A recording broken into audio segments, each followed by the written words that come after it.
J'ai subvenu aux besoins de toute ma famille pendant 6 ans. Mais après qu'un incendie m'ait laissé sans abri, ma mère a ri et a dit « Ce n'est pas un refuge ». C'est alors que la vérité m'a frappé. J'ai donc coupé les vivres. Et au matin, mon téléphone s'est illuminé de 52 appels manqués.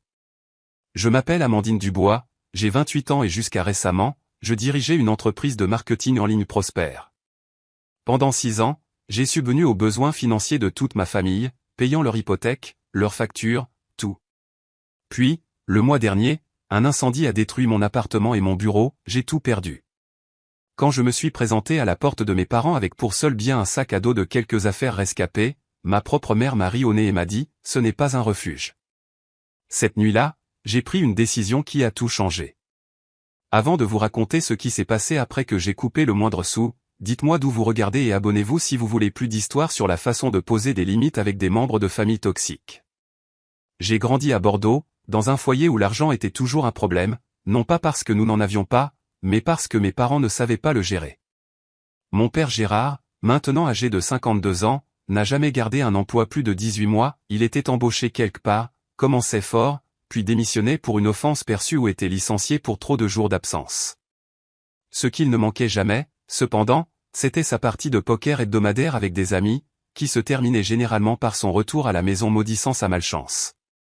Ma mère Nathalie, 50 ans, compensait son malheur en faisant du shopping. Elle avait 12 cartes de crédit au moment où j'étais au lycée, la plupart d'entre elles à découvert.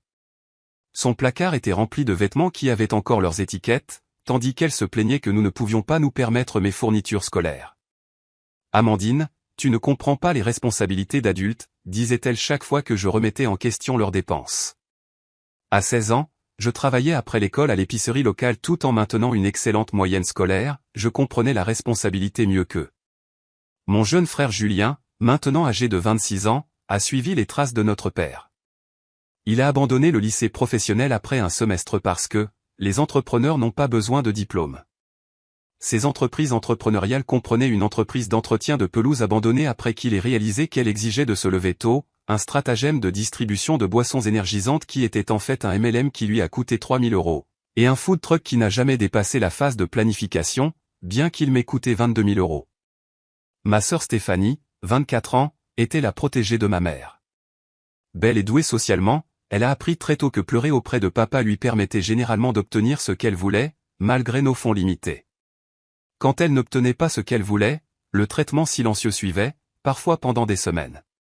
En vieillissant, ses demandes ont escaladé, des jouets aux vêtements de marque, jusqu'à un mariage somptueux qui m'a presque ruiné. J'étais l'anomalie dans notre famille, la responsable. Je travaillais tous les étés et après l'école pendant l'année. J'ai postulé à toutes les bourses que je pouvais trouver et j'ai réussi à fréquenter une université publique avec un minimum de prêts.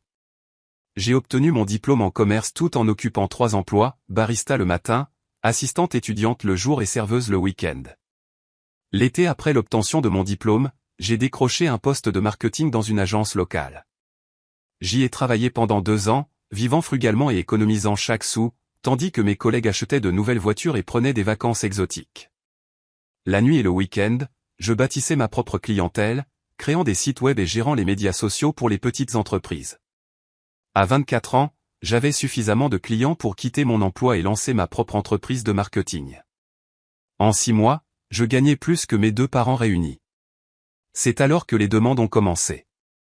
Cela a commencé assez innocemment. Maman avait besoin d'aide avec la facture d'électricité un mois parce que papa avait de nouveau été licencié. Puis la voiture de papa est tombée en panne et il ne pouvait pas se permettre les réparations. J'ai aidé parce que c'est ce que la famille fait, n'est-ce pas? La première année de mon entreprise, je leur ai probablement donné environ 8 000 € au total. Pas une petite somme, mais gérable avec mes revenus croissants. Je me sentais bien de pouvoir aider ma famille. La deuxième année, tout a changé. Papa a de nouveau perdu son emploi et ils ont pris du retard sur leur hypothèque. Maman m'a appelé en sanglots, disant qu'il pourrait perdre la maison dans laquelle j'ai grandi. Nous avons tout essayé, Amandine. Tu es notre seul espoir.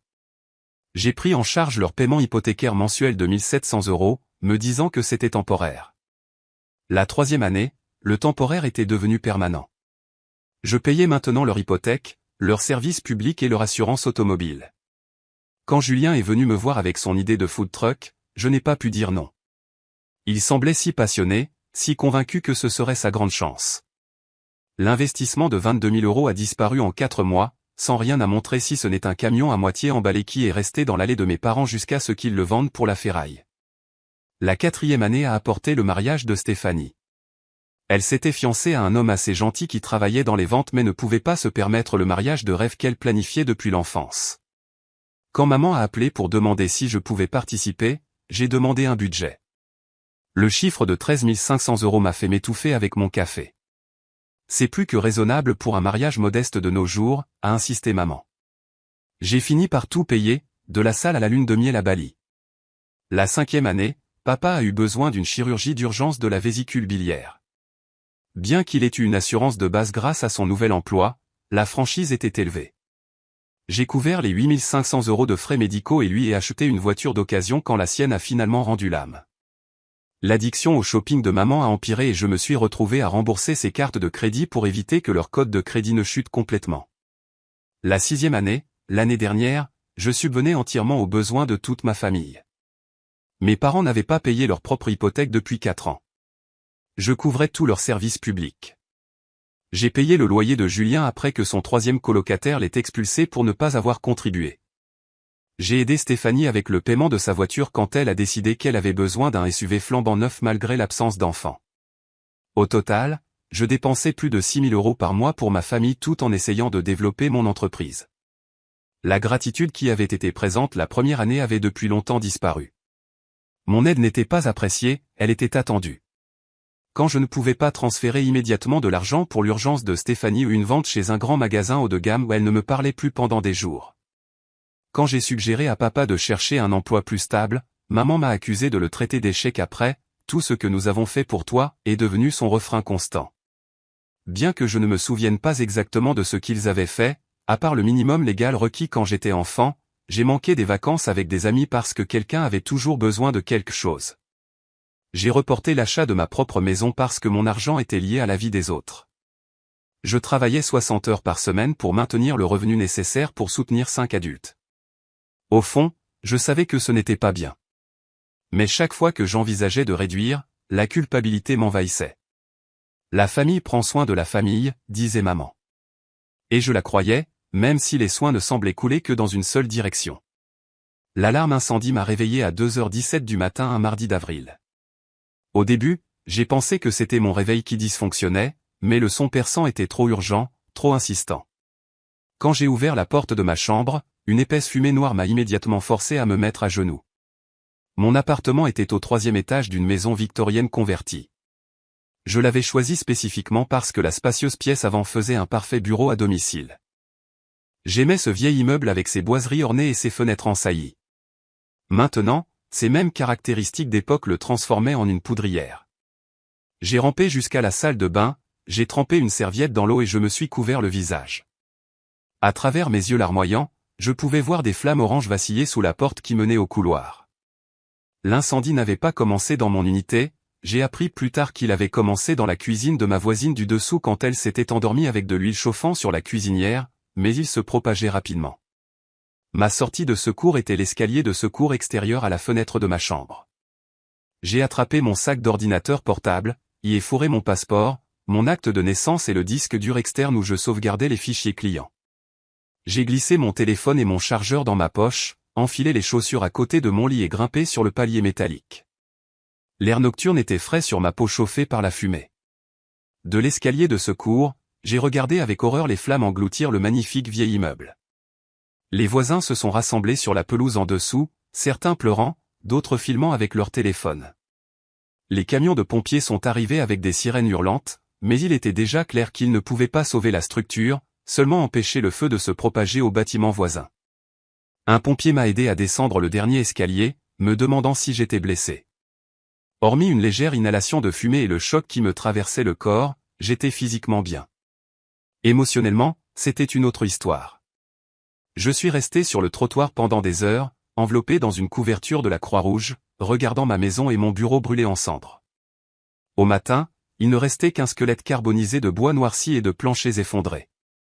Les pompiers ont confirmé ce que je savais déjà, tout à l'intérieur était détruit.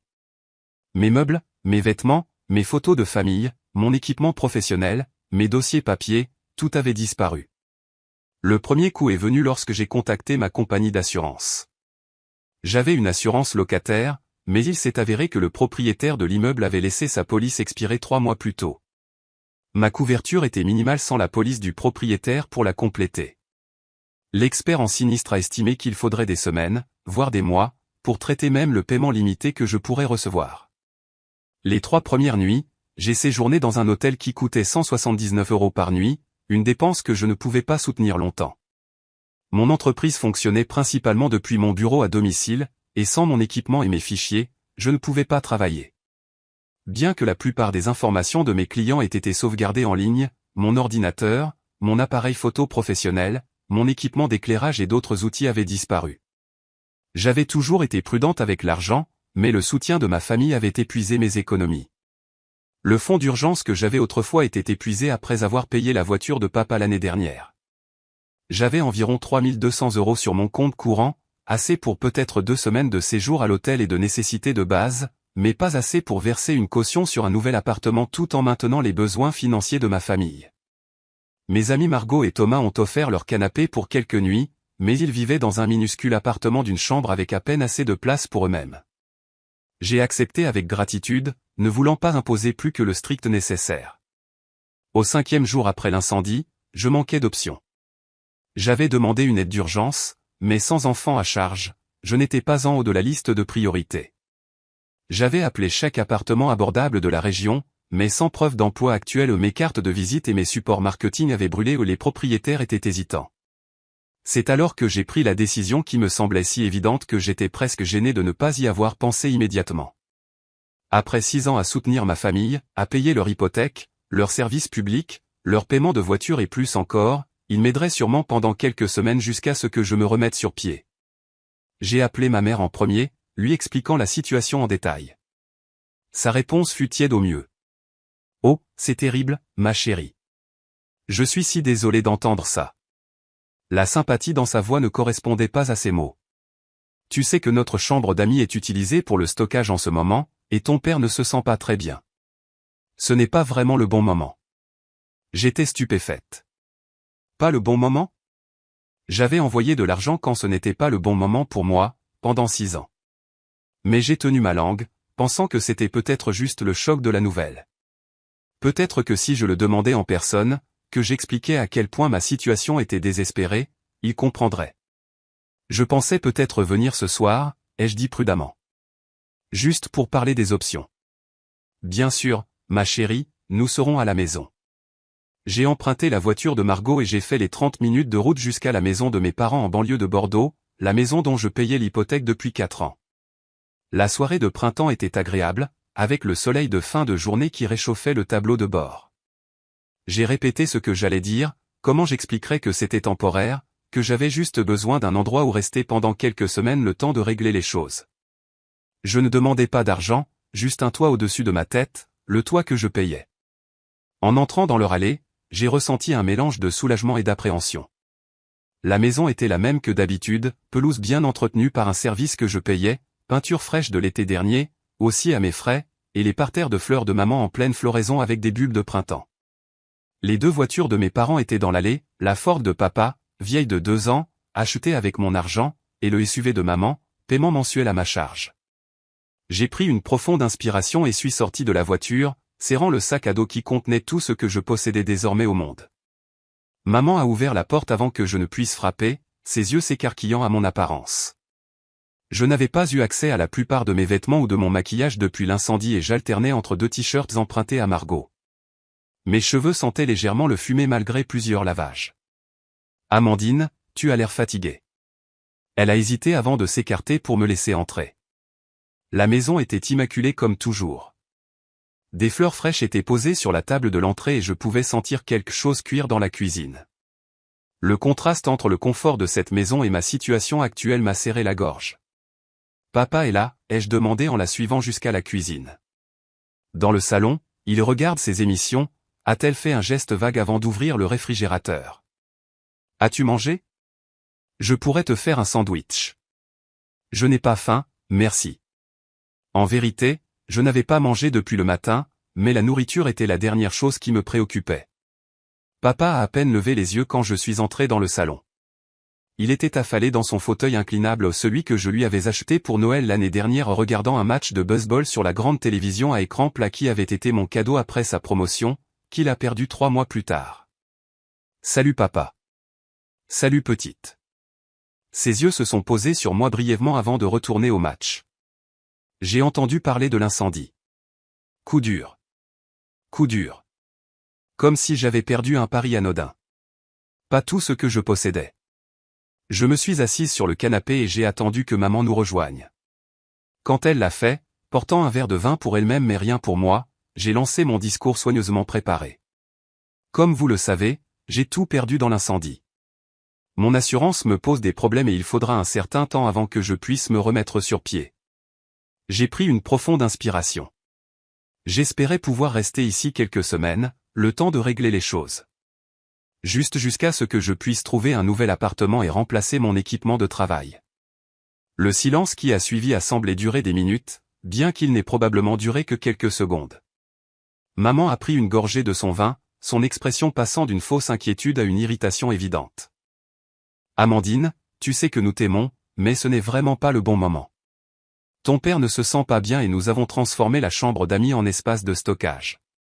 Je pourrais dormir sur le canapé, ai-je dit, le désespoir s'infiltrant dans ma voix. Ou débarrasser une partie du stockage. Je n'ai pas besoin de beaucoup d'espace. Ce n'est pas seulement ça, a continué maman, ne me regardant pas dans les yeux. Tu sais à quel point ton père tient à sa routine. Avoir quelqu'un d'autre ici serait perturbant. Je les regardais, incapable de traiter ce que j'entendais. Ils avaient une maison à 4 chambres. Outre leur chambre principale, il y avait la chambre d'amis, maintenant un espace de stockage, l'ancienne chambre de Stéphanie, conservée comme un sanctuaire bien qu'elle soit mariée depuis 2 ans, et la chambre de Julien, qu'il utilisait encore occasionnellement entre 2 appartements. Maman, je n'ai nulle part où aller, ai-je dit, ma voix brisée. J'ai tout perdu. C'est alors qu'elle l'a fait. Elle a ri. Un rire court, méprisant, qui m'a transpercé comme un couteau. Ne sois pas si dramatique, Amandine. Ce n'est pas un refuge. Tu as toujours été pleine de ressources, je suis sûr que tu trouveras quelque chose. À ce moment-là, quelque chose s'est brisé en moi. 6 ans à les soutenir, à faire passer leurs besoins avant les miens, à être la responsable, et c'est ainsi qu'ils me payaient en retour. Réalises-tu, ai-je dit, ma voix anormalement calme, que je paie votre hypothèque depuis 4 ans? Que je paie pour cette maison dans laquelle vous refusez de me laisser rester? L'expression de maman s'est durcie. C'est différent. Nous sommes tes parents. Nous t'avons élevé. Je vous ai donné plus d'1/4 million d'euros en 6 ans. C'est ce que fait la famille, a-t-elle rétorqué. Ne nous le jette pas à la figure. Nous aurions fait la même chose pour toi si nous avions pu. Mais il pouvait maintenant. Il pouvait absolument m'aider maintenant et il choisissait de ne pas le faire. Papa a finalement parlé, sans toujours quitter la télévision des yeux. Ta mère a dit que ce n'est pas le bon moment, Amandine. Ne rends pas les choses difficiles. Juste à ce moment-là, la porte d'entrée s'est ouverte et Julien est entré. Mon frère avait sa propre clé de la maison que je payais, apparemment. Qu'est-ce qui se passe, a-t-il demandé, regardant entre nous. Maman a rapidement expliqué que j'étais passé après avoir eu des problèmes avec mon appartement, omettant commodément que le dit appartement avait brûlé. Alors elle veut rester ici, a terminé maman. Mais j'expliquais que nous n'avons pas de place en ce moment. Julien a froncé les sourcils. Dans ma chambre? Pas question.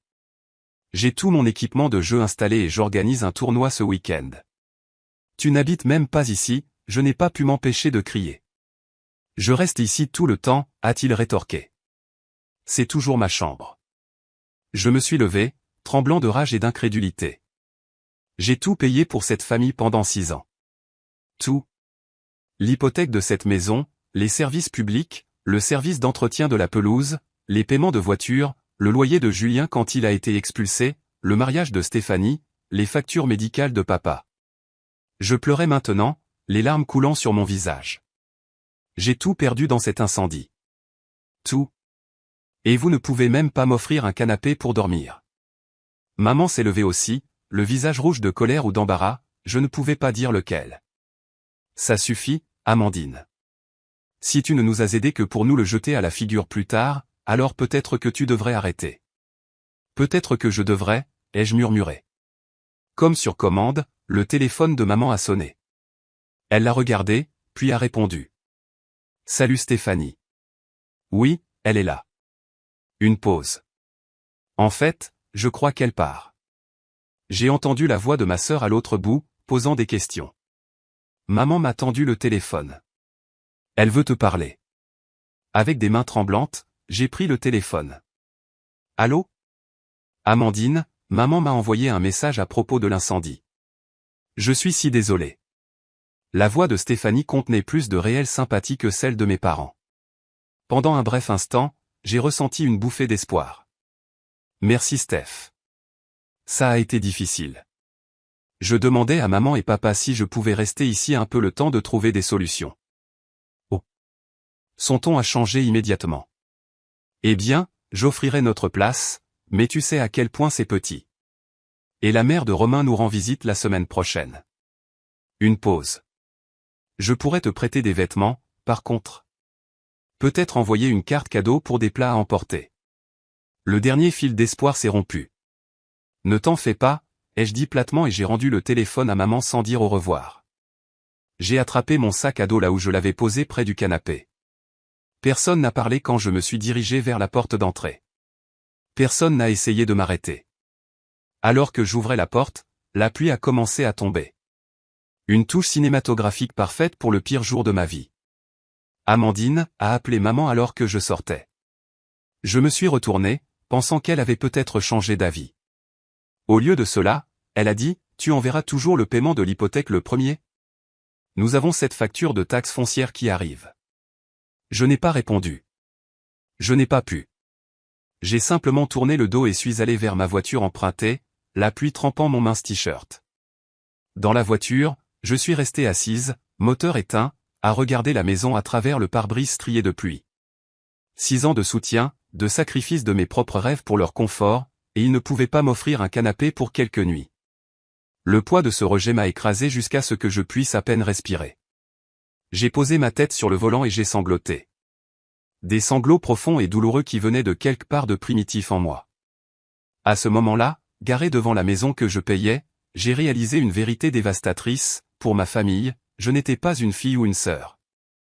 J'étais un distributeur automatique, et les distributeurs automatiques n'ont pas besoin d'abri. J'ai passé cette nuit dans la voiture de Margot, garée derrière un hypermarché ouvert 24h24. Je ne pouvais pas faire face au retour à son appartement et expliquer ce qui s'était passé. L'humiliation était trop vive, trop fraîche. J'ai incliné le siège conducteur aussi loin que possible et j'ai essayé de dormir, mais mon esprit rejouait sans cesse le rire de ma mère, l'indifférence de mon père, l'égoïsme de mes frères et sœurs. Au fur et à mesure que la nuit avançait, les souvenirs me revenaient en cascade, le Noël où j'avais travaillé sans relâche pour terminer un gros projet client, transférant de l'argent à mes parents juste à temps pour qu'ils achètent des cadeaux du Père Noël pour Julien et Stéphanie, les vacances aux Bermudes que j'avais annulées parce que papa avait besoin de soins dentaires non couverts par l'assurance, les innombrables week-ends que j'avais passés à aider maman avec des projets domestiques. Pendant que mes amis postaient des photos de leurs aventures sur les réseaux sociaux. Vers 3 heures du matin, j'ai ouvert l'application de notes sur mon téléphone et j'ai commencé à calculer, paiements hypothécaires pendant 4 ans, 81 600 €, services publics pendant 6 ans, environ 18 000 €, paiement de voiture pour les 2 parents sur 3 ans, 32 400 €, entreprises échouées de Julien, 38 000 €, mariage de Stéphanie et urgences subséquentes, 47 000 €, diverses factures médicales, paiement par carte de crédit, primes d'assurance et dépenses diverses, environ 63 000 €. Le total s'affichait sur l'écran de mon téléphone, 280 000 €. Plus d'un quart de million d'euros disparus. Non investi dans mon avenir. Non épargné pour ma propre maison, non utilisé pour développer mon entreprise à un niveau supérieur au juste disparu, versé dans le puissant fond des besoins et des désirs de ma famille. Et qu'avais-je obtenu en retour? Pas même un canapé pour dormir quand je n'avais rien. Au lever du jour, je me suis dirigé vers un restaurant ouvert 24h24. J'étais épuisé, affamé et j'avais désespérément besoin de café. L'endroit était presque vide, juste quelques camionneurs au comptoir et un couple âgé dans un coin. Je me suis glissé dans un box près de la fenêtre et j'ai commandé un café et des crêpes à une serveuse dont le badge indiquait « Rebecca ». Quand elle m'a apporté ma nourriture, elle a fait une pause, étudiant mon visage. Nuit difficile? Je devais avoir l'air terrible, non lavé, les yeux rouges, portant toujours les mêmes vêtements. Mon appartement a brûlé hier, ai-je dit, me surprenant par l'honnêteté. J'ai tout perdu. Oh, ma chérie, je suis si désolé. Sa sympathie semblait sincère, contrairement à la performance de ma mère. Avez-vous un endroit où rester? J'ai secoué la tête, les larmes menaçant à nouveau. J'ai demandé à ma famille, mais ils ont dit non, après tout ce que j'ai fait pour eux. Rebecca s'est glissée dans le box en face de moi. La famille peut parfois être la pire. Mon frère m'a fait la même chose il y a des années. Je lui avais envoyé de l'argent pendant des années. Puis, quand j'ai eu besoin d'aide, tout à coup il était trop occupé. Elle m'a tapoté la main. Mais vous savez quoi? La meilleure chose qui me soit arrivée, ça m'a fait réaliser que je devais me faire passer en premier pour une fois. Elle m'a accordé quelques minutes de gentillesse avant que d'autres clients n'aient besoin de son attention. Ce n'était pas grand-chose, mais cette petite interaction avec une inconnue qui a montré plus de compassion que ma propre famille a été le coup de pouce final dont j'avais besoin. J'ai payé ma facture, laissant à Rebecca un pourboire plus important que ce que je pouvais vraiment me permettre, et je me suis dirigé vers le motel de séjour prolongé le plus proche. Ce n'était pas luxueux, mais c'était propre et sûr. J'ai utilisé ma carte de crédit presque à découvert pour réserver une chambre pour 2 semaines. Cela prendrait la majeure partie de mon crédit disponible, mais cela me donnerait une base d'opération pour déterminer mes prochaines étapes. Dans la petite chambre de motel, avec ses œuvres d'art génériques et son couvre-lit en polyester, j'ai ouvert mon ordinateur portable et créé une feuille de calcul. Dans une colonne, j'ai listé chaque connexion financière que j'avais avec ma famille, paiement automatique de l'hypothèque des parents depuis mon compte le premier, paiement automatique des services publics des parents à diverses dates, paiement de la voiture de papa, paiement automatique le 15, paiement minimum des cartes de crédit de maman, paiement automatique le 22, loyer de Julien, virement direct le 1er, assurance voiture de Stéphanie, paiement automatique le 10. Dans la colonne suivante, j'ai listé les étapes pour couper chaque connexion, appeler la compagnie hypothécaire pour arrêter le paiement automatique, annuler les paiements automatiques des services publics, contacter la société de prêt automobile pour supprimer mon nom, annuler les paiements automatiques aux cartes de crédit, arrêter tous les virements bancaires, tout documenter pour la protection juridique. Le plan prenait forme, mais je devais comprendre mes obligations légales. Une recherche rapide a montré que, comme je n'étais pas co-signataire de l'hypothèque, juste effectuant des paiements, je n'avais aucune responsabilité légale de continuer. La même chose était vraie pour les services publics et le loyer de Julien. Pour les comptes où j'étais un payeur autorisé mais pas le titulaire principal du compte, je pouvais simplement supprimer mes informations de paiement. J'étais à la fois épuisé et pleine d'énergie. Le poids des attentes de ma famille m'avait écrasé pendant des années. Mais maintenant, ironiquement, n'avoir rien signifiait que je n'avais plus rien à perdre. J'ai rédigé un email à ma famille. Je l'ai écrit et réécrit plusieurs fois, essayant de trouver le juste équilibre entre explication et établissement de limites. Je ne voulais pas être cruel, malgré tout. C'étaient toujours les personnes que j'avais aimées toute ma vie, mais je devais être clair et ferme. La version finale disait, « Maman, papa, Julien et Stéphanie, après la conversation d'hier, j'ai pris une décision qui devait arriver depuis longtemps. Avec effet immédiat, je ne vous fournirai plus de soutien financier à aucun d'entre vous. Au cours des 6 dernières années, j'ai donné à cette famille plus de 280 000 €. J'ai tout payé, de l'hypothèque au service public, en passant par les paiements de voitures, les entreprises échouées de Julien, le mariage de Stéphanie. J'ai sacrifié ma propre sécurité financière et mon avenir pour vous maintenir tous à l'aise. Hier, quand je suis venu vous voir, ayant tout perdu dans un incendie, vous n'avez pas pu m'offrir ne serait-ce qu'un abri temporaire dans la maison que je payais. Cela m'a montré avec une clarté parfaite ma place dans cette famille. J'ai déjà contacté la société hypothécaire, les compagnies de services publics et d'autres services pour supprimer mes informations de paiement. J'ai documenté tous les paiements passés pour mes dossiers. Il ne s'agit pas de vengeance. Il s'agit de reconnaître enfin que cette relation a été entièrement à sens unique. Je dois me faire passer en premier maintenant, quelque chose que j'aurais dû faire il y a des années. Veuillez ne pas me contacter pour me demander de l'argent. Ma décision est finale. Amandine. Je ne l'ai pas envoyé tout de suite. Malgré ma résolution, c'était un pas énorme. J'ai fermé mon ordinateur portable et je me suis allongé sur le lit du motel, physiquement et émotionnellement épuisé. Pour la première fois depuis l'incendie, je suis tombé dans un sommeil profond et sans rêve. Quand je me suis réveillé des heures plus tard, la pièce était sombre, sauf pour la lueur de mon téléphone affichant plusieurs appels manqués de ma mère. Je n'ai pas écouté les messages vocaux ni lu les textes. Au lieu de cela, j'ai rouvert mon ordinateur portable, relu mon email et, avant de pouvoir me poser des questions, j'ai cliqué sur envoyer. Puis j'ai bloqué tous leurs numéros sur mon téléphone. Le sentiment le plus étrange m'a envahi. Pas de satisfaction ni de justification, mais un soulagement. Un soulagement pur et accablant. Je n'avais rien, mais d'une certaine manière, je me sentais plus légère que je ne l'avais été depuis des années. Je me suis réveillé le lendemain matin avec l'esprit clair et un sens du but que je n'avais pas ressenti depuis des années. Le poids qui m'avait oppressé, l'inquiétude constante concernant les finances de ma famille, la tension de travailler des heures interminables pour soutenir 5 adultes, tout cela était levé. J'avais encore d'énormes défis à relever, reconstruire mon entreprise, trouver un logement permanent, remplacer tout ce que j'avais perdu. Mais pour la première fois depuis longtemps, la seule personne dont je devais me soucier était moi-même. Mon premier arrêt fut la banque. J'utilisais la même banque régionale depuis l'université et, au fil des ans, j'avais ajouté mes parents comme co-titulaires de mon compte courant principal en cas d'urgence. Cela avait évolué vers un accès complet pour eux à retirer des fonds quand ils le voulaient, ce qu'ils faisaient fréquemment pour des urgences allant de véritables réparations automobiles à des billets de concert. Jessica, la directrice de la banque, m'a immédiatement reconnu. « Amandine, j'ai entendu parler de l'incendie. Je suis si désolé. » Je l'ai remerciée et j'ai expliqué que je devais apporter des modifications à mes comptes. J'aimerais clôturer tous mes comptes actuels et en ouvrir de nouveaux aujourd'hui si possible. Elle a eu l'air surprise. Tous ? Puis-je vous demander pourquoi ? J'ai hésité, gêné d'admettre à quel point je m'étais laissé abuser si longtemps.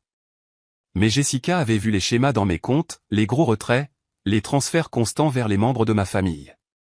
Ma situation familiale a changé, ai-je dit prudemment. Je dois séparer complètement mes finances. La compréhension s'est dessinée dans ses yeux. Je vois. Nous pouvons certainement vous aider avec ça.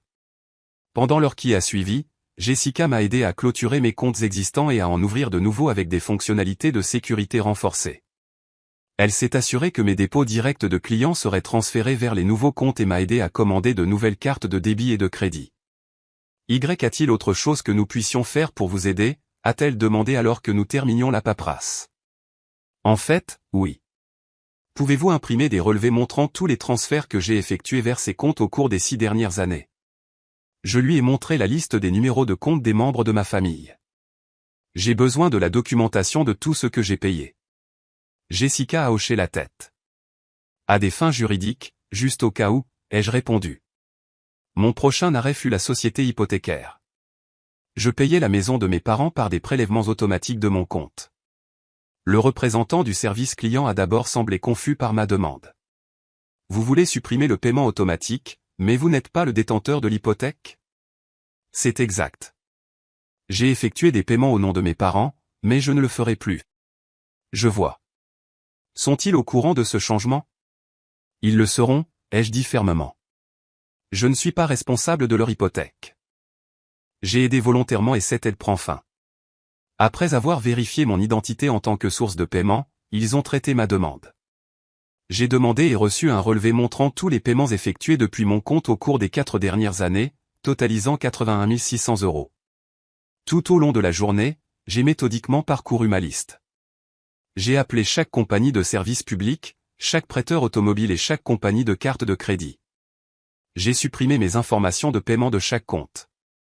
Certains étaient faciles, j'ai simplement annulé les paiements automatiques. D'autres ont nécessité plus d'explications, mais aucun ne pouvait me forcer à continuer de payer pour des comptes qui n'étaient pas à mon nom. Un par un, j'ai coupé les liens financiers qui m'avaient lié aux besoins infinis de ma famille. À chaque appel, chaque formulaire, chaque email de confirmation, je me sentais plus en contrôle de ma propre vie. En fin d'après-midi, j'avais parcouru la majeure partie de ma liste.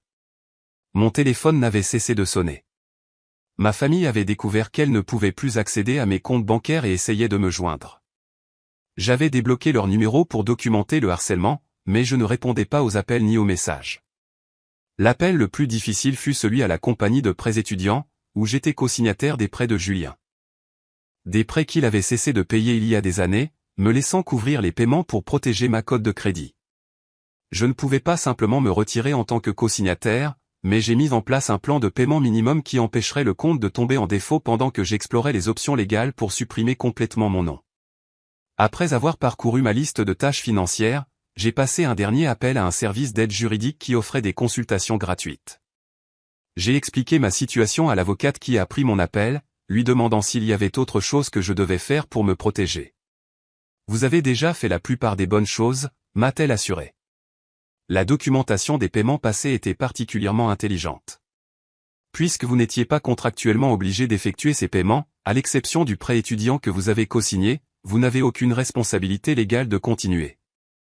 Et s'ils affirment que j'ai promis de continuer à payer ou que l'argent était un prêt qu'ils avaient l'intention de rembourser? Sans accords écrits, ces allégations seraient difficiles à prouver. Le modèle de paiement sur 6 ans, sans remboursement, suggère que c'était des dons, pas des prêts. Mais si vous êtes préoccupé, envoyez une déclaration écrite claire indiquant que vous ne fournirez plus de soutien financier. En fait, pouvez-vous leur envoyer quelque chose à cet effet? Je l'ai déjà fait hier soir. Parfait. Gardez cet email et toutes les réponses. S'ils font des menaces ou continuent de vous harceler, vous pourriez envisager une lettre de cessation et d'abstention, mais espérons que cela n'en viendra pas là. Après l'avoir remercié pour son temps, j'ai envoyé un dernier email à chaque membre de ma famille individuellement, avec des captures d'écran de relevés bancaires montrant les montants totaux que je leur avais donnés au fil des ans. Je n'ai inclus aucun langage émotionnel, juste des faits et des chiffres. À chacun, j'ai joint un PDF avec un décompte détaillé de ce que j'avais payé et quand. Les totaux étaient stupéfiants lorsqu'ils étaient présentés chronologiquement. À ma mère, soutien total fourni 124 350 €, paiements hypothécaires 81 600 €, paiement de services publics 12 480 €, paiement par carte de crédit 19 270 €, dépenses diverses 11 000 €.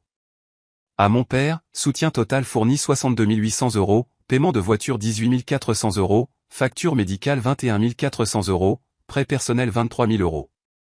À Julien, soutien total fourni 56 900 €, entreprise de food truck 22 000 €, paiement de loyer 19 200 €, paiement de prêts étudiants 8 700 €, dépenses diverses 7 000 €. À Stéphanie, soutien total fourni 56 950 €, frais de mariage 35 000 €, dépenses liées à la voiture 14 750 €, prêt personnel 7 200 €. J'ai terminé chaque email par le même message, ceci est un enregistrement du soutien financier que j'ai fourni. J'envoie ceci à titre de documentation uniquement, pas pour demander un remboursement. Comme indiqué dans mon email précédent, je ne fournirai plus d'aide financière de quelque nature que ce soit. Veuillez respecter cette limite. Puis j'ai configuré une réponse automatique sur mon email et une réponse textuelle automatique similaire, je suis actuellement indisponible car je me reconstruis après avoir perdu ma maison et mon entreprise dans un incendie. S'il s'agit d'un ancien arrangement financier, veuillez noter que je ne fournis plus de soutien financier. S'il s'agit d'un client ou d'un contact professionnel, veuillez laisser un message détaillé et je vous répondrai dès que possible. Ce soir-là, je me suis assise dans ma chambre de motel, ressentant un étrange mélange d'émotions, de la douleur pour les relations que je croyais avoir, de la colère d'avoir été utilisé si longtemps, de l'anxiété face à mon avenir incertain. Mais sous tout cela, un profond sentiment de libération. J'avais moins de 1 000 € sur mon nouveau compte bancaire, une carte de crédit presque à découvert et une chambre de motel réservée pour 13 jours de plus. Mais pour la première fois depuis des années, chaque euro que je gagnerais à partir de maintenant serait le mien à utiliser comme je le choisirais. J'ai commandé une pizza, pris une longue douche et dormi mieux que je ne l'avais fait depuis avant l'incendie. Le nœud constant de stress qui vivait entre mes omoplates depuis des années avait enfin commencé à se dénouer. Au moment où je me suis réveillé le lendemain matin, j'avais 52 appels manqués. 23 venaient de ma mère. Les horodatage montraient qu'elle avait commencé à appeler à 7h03 du matin et avait continué toutes les 15 à 20 minutes jusqu'à minuit. Ses premiers messages vocaux étaient en colère, « Amandine, qu'est-ce que tu crois que tu fais ? Rappelle-moi immédiatement. Je ne peux pas croire que tu aies fermé les comptes sans nous le dire. Nous avons des factures à payer. » À la mi-journée, son ton avait viré à l'indignation confuse, « Je ne comprends pas pourquoi tu fais ça. Après tout ce que nous avons fait pour toi, ton père est très contrarié. Est-ce vraiment ainsi que tu veux traiter ta famille ?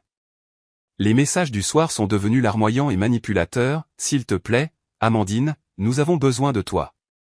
Nous ne pouvons pas payer l'hypothèque sans toi. Qu'est-ce que nous sommes censés faire? Finir sans abri? C'est ce que tu veux. Mon père avait appelé 8 fois mais n'avait laissé que 2 messages vocaux. Le premier n'était qu'un bruit de fond, comme s'il avait accidentellement déclenché l'enregistrement. Le second était bref et menaçant, tu dois arranger ça, Amandine. Julien avait appelé 12 fois, ses messages devenant de plus en plus agressifs, qu'est-ce que tu fous, Amandine? Maman panique. Je comptais sur cet argent pour le loyer. Mon propriétaire va m'expulser. Tu vas vraiment bousiller ta propre famille? Quel genre de personne fait ça? Son dernier message était inarticulé, manifestement ivre, tu te crois meilleur que nous? Tu n'es rien. Rien. Stéphanie avait appelé 9 fois. Son premier message était en fait sympathique, Amandine, je suis désolé de ce qui s'est passé chez maman et papa. Ce n'était pas juste. Appelle-moi, d'accord? Mais quand je n'ai pas répondu, ces messages suivants ont rapidement dégénéré, je sais que tu es contrarié, mais couper les ponts avec tout le monde est extrême. Il faut qu'on en parle. Mon paiement de voiture est dû la semaine prochaine. Je vais être en retard si tu n'aides pas. D'accord, sois comme ça. J'ai toujours su que tu étais jalouse de moi. Les messages textuels suivaient un schéma similaire, maman, la société hypothécaire a appelé. Le paiement n'est pas passé. Arrange ça maintenant. Papa, ta mère est en larmes. J'espère que tu es heureuse. Julien, j'ai besoin de 800 € pour le loyer d'ici demain où je suis expulsé. Stéphanie, ma cote de crédit sera ruinée si tu ne fais pas ce paiement de voiture. Maman encore, j'ai toujours été là pour toi. Comment peux-tu nous faire ça? Les messages ont continué toute la journée, allant du chantage émotionnel aux menaces directes en passant par des supplications désespérées. Je les ai tous lus mais n'ai répondu à aucun. Chaque message ne faisait que confirmer ce que je savais déjà, ils ne se souciaient pas de moi, seulement de ce que je pouvais leur fournir. Dans l'après-midi, le ton des messages a commencé à changer. La réalité s'imposait. Maman, peut-être que nous pouvons trouver une solution? Tu pourrais payer juste l'hypothèque et nous nous occuperons du reste. Papa, ta mère dit que je devrais m'excuser. Alors je suis désolé que tu te sois senti mal accueilli. Julien, écoute, j'étais ivre la nuit dernière, je ne voulais pas dire ce que j'ai dit, mais sérieusement, j'ai besoin d'aide pour le loyer. Stéphanie, j'ai parlé à maman. Elle a eu tort de ne pas te laisser rester. Tu peux rester avec Romain et moi si tu en as encore besoin. Trop peu, trop tard. Leur soudaine préoccupation pour mon bien-être était manifestement égoïste. Ils ne s'inquiétaient pas pour moi, ils s'inquiétaient de l'effondrement de leur vie confortable sans mon soutien financier. Pendant ce temps, j'avais mes propres problèmes à résoudre. Je devais reconstruire mon entreprise à partir de zéro. La plupart de mes clients avaient été compréhensifs concernant l'incendie, mais je devais me remettre au travail le plus tôt possible. J'ai utilisé une partie de l'argent qu'il me restait pour acheter un ordinateur portable de base. Rien de sophistiqué, juste assez pour gérer des logiciels de conception et des appels vidéo. La bibliothèque publique est devenue mon bureau. J'y passais des heures chaque jour, contactant des clients, expliquant ma situation et leur assurant que je pouvais toujours répondre à leurs besoins malgré mes revers personnels. Certains étaient compréhensifs et patients. D'autres avaient besoin d'un travail immédiat et ne pouvaient pas attendre. J'ai perdu 3 clients cette première semaine, mais j'ai réussi à garder les autres. Au cours d'une de mes sessions à la bibliothèque, j'ai rencontré Diane, la propriétaire d'une imprimerie locale. Elle m'a entendu lors d'un appel client expliquant que je travaillais depuis la bibliothèque après avoir perdu mon bureau à domicile dans un incendie. Je n'ai pas pu m'empêcher d'entendre, a-t-elle dit quand j'ai terminé l'appel. J'ai un petit bureau à l'arrière de mon magasin que je n'utilise pas. Il a Internet et un bureau. Vous êtes la bienvenue pour l'utiliser jusqu'à ce que vous vous remettiez sur pied.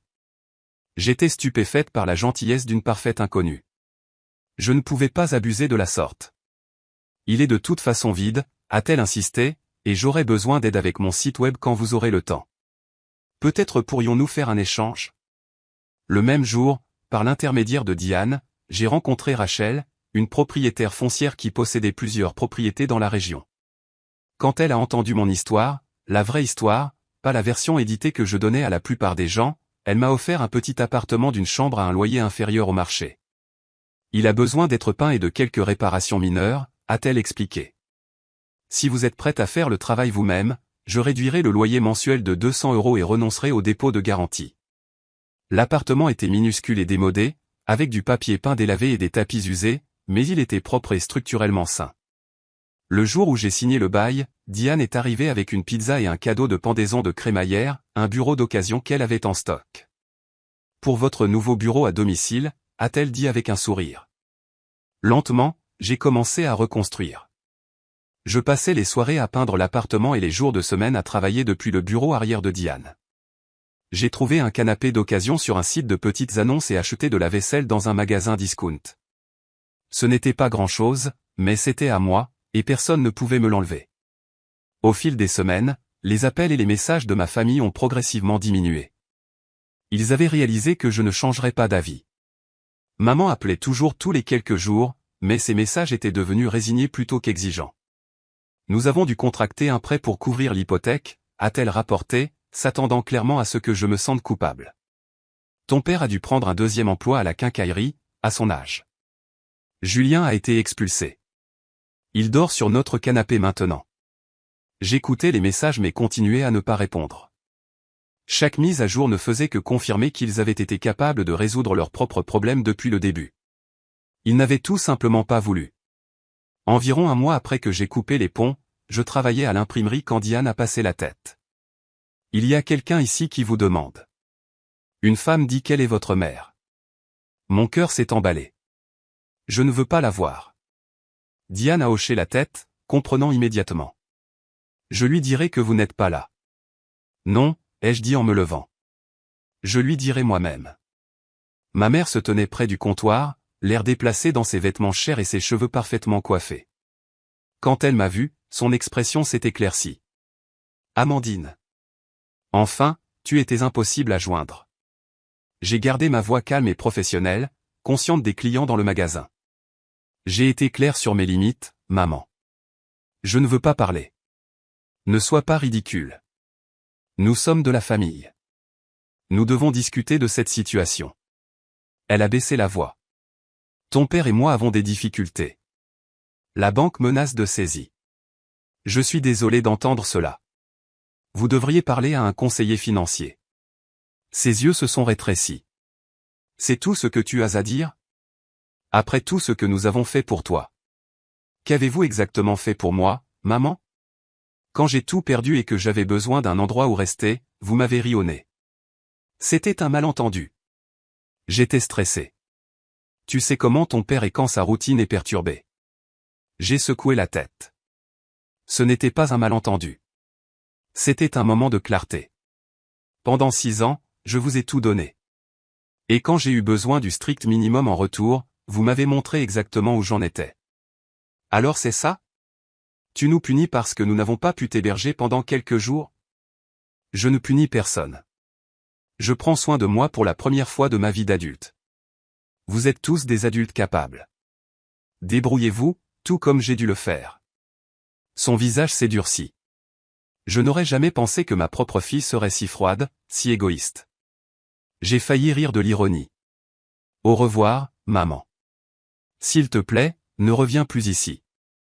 Alors qu'elle sortait en trombe, Diane s'est approchée avec un sourire de soutien. Ça va? J'ai pris une profonde inspiration, surprise de constater que oui, j'allais bien.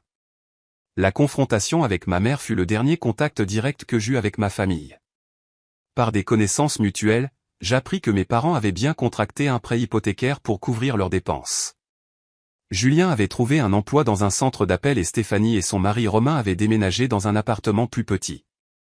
Ils s'en sortaient, comme ils auraient pu le faire depuis le début s'ils n'avaient pas eu moi sur qui compter. Quant à moi, je reconstruisais aussi. Mon assurance a finalement versé un modeste règlement pour l'incendie. Ce n'était pas suffisant pour remplacer tout ce que j'avais perdu, mais cela m'a donné un coussin financier. Ma clientèle augmentait à nouveau, et Diane m'avait recommandé plusieurs entreprises locales pour des travaux de marketing. L'appartement que j'avais initialement considéré comme temporaire commençait à ressembler à un chez-moi. J'avais peint les murs en jaune ensoleillé, accroché des œuvres d'art de friperie et rempli une petite bibliothèque avec de nouvelles copies de mes livres préférés, les premières choses non essentielles que je m'étais permise d'acheter. Pour la première fois depuis des années, je vivais selon mes moyens et épargnais pour mon propre avenir. Fini les voitures de luxe pour mon père, fini les vêtements de marque pour ma sœur, fini le sauvetage des projets insensés de mon frère. Juste moi, prenant soin de moi. 6 mois après l'incendie qui avait détruit mon ancienne vie, j'ai réalisé que je ne voulais de toute façon pas de cette vie-là. Le feu avait brûlé plus que mes possessions, il avait incinéré les dynamiques malsaines qui m'étouffaient depuis des années.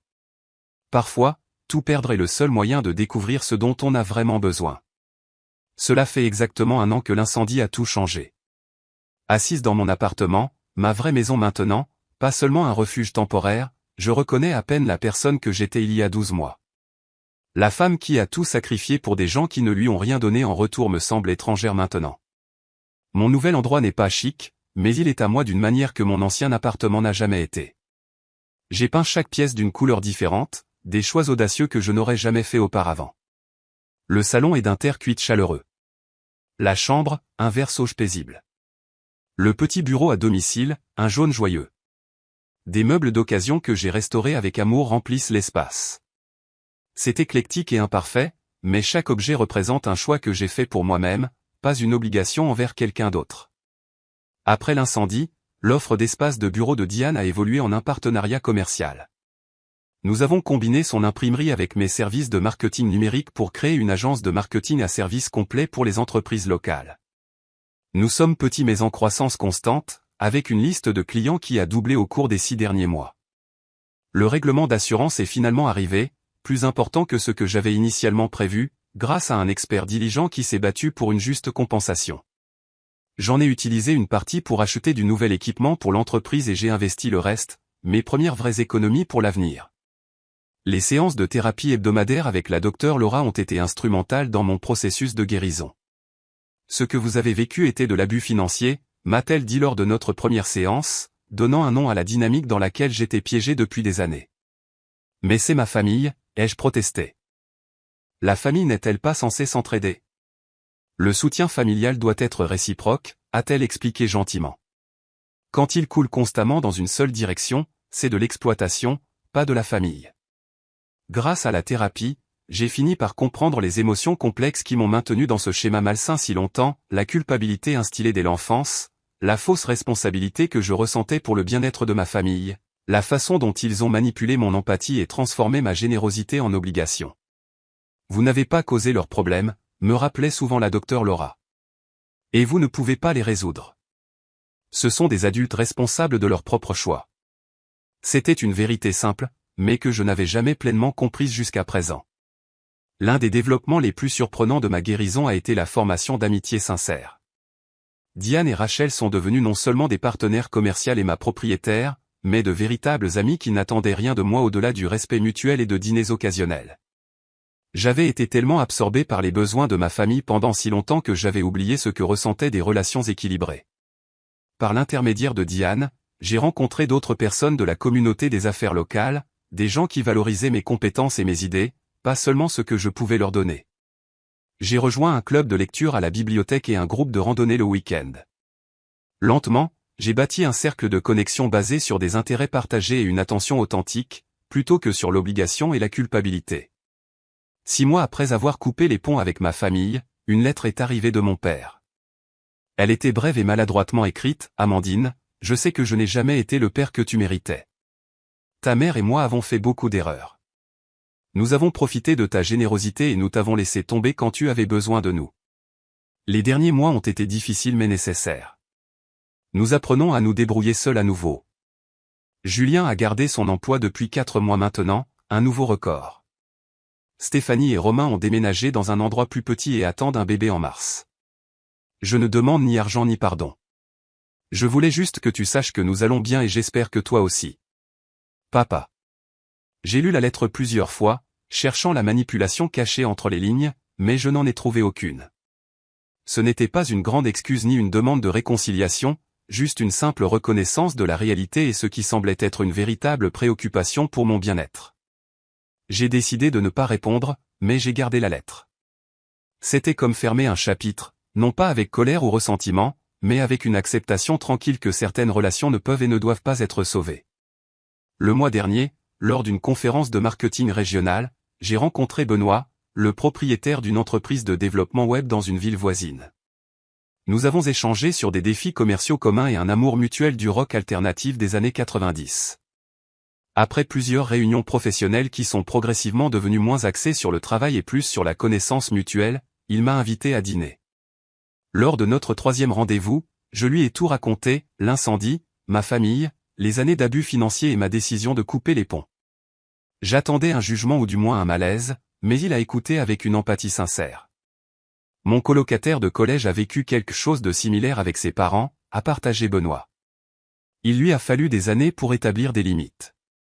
J'ai vu à quel point c'était difficile, mais aussi à quel point c'était nécessaire.